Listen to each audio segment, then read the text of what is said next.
कैसे बना एक बालक ध्रुव तारा। पौराणिक कथा।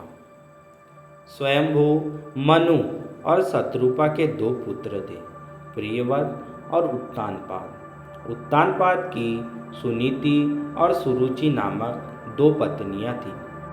राजा उत्तानपाद को सुनीति से ध्रुव और सुरुचि से उत्तम नामक दो पुत्र उत्पन्न हुए। यद्यपि सुनीति बड़ी रानी थी, परंतु उत्तानपाद का प्रेम सुरुचि के प्रति अधिक था। एक बार सुनीति का पुत्र ध्रुव अपने पिता की गोद में बैठकर खेल रहा था। इतने में सुरुचि वहां आ पहुंची। ध्रुव को उत्तानपाद की गोद में खेलते देख उसका पारा 7वें आसमान पर जा पहुंचा। सौतन के पुत्र को अपने पति की गोद में वह बर्दाश्त न कर सके। उसका मन ईर्ष्या से जल उठा। उसने झपटकर बालक ध्रुव को राजा की गोद से खींच लिया और अपने पुत्र उत्तम को उसकी गोद में बिठा दिया तथा बालक ध्रुव से बोली, अरे मूर्ख, राजा की गोद में वही बालक बैठ सकता है जो मेरी कोख से उत्पन्न हुआ। तू मेरी कोख से उत्पन्न नहीं हुआ है, इसलिए तुझे इनकी गोद में या राज सिंहासन पर बैठने का कोई अधिकार नहीं है। 5 वर्ष के ध्रुव को अपनी सौतेली माँ के व्यवहार पर क्रोध आया। वह भागते हुए अपनी माँ सुनीति के पास आए तथा सारी बात बताई। सुनीति बोली, बेटा, तेरी सौतेली माता सुरुचि से अधिक प्रेम के कारण तुम्हारे पिता हम लोगों से दूर हो गए।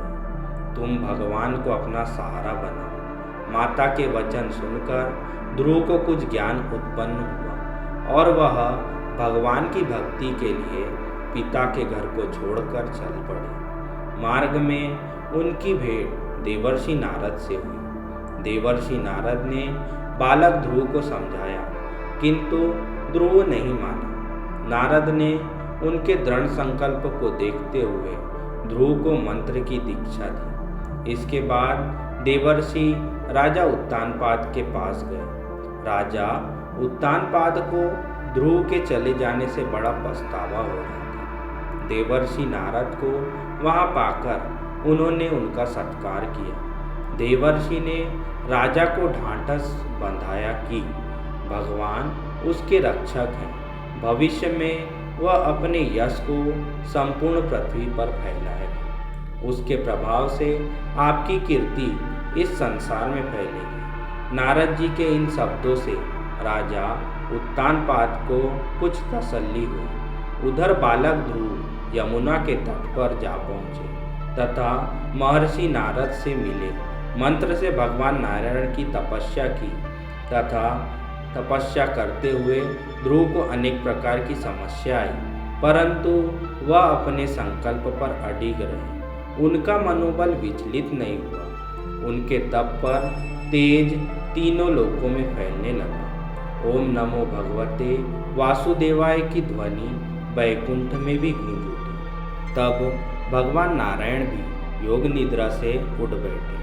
ध्रुव को इस अवस्था में तप करते देख नारायण प्रसन्न हो गए तथा उन्हें मार्गदर्शन देने के लिए प्रकट हुए। नारायण बोले, हे राजकुमार, तुम्हारी समस्त इच्छाएं पूर्ण होगी। तुम्हारी भक्ति से प्रसन्न होकर मैं तुम्हें वह लोक प्रदान कर रहा हूँ जिसके चारों ओर ज्योतिष चक्र घूमता है तथा जिसके आधार पर सब ग्रह नक्षत्र घूमते हैं। प्रलय काल में भी जिसका कभी नाश नहीं होता।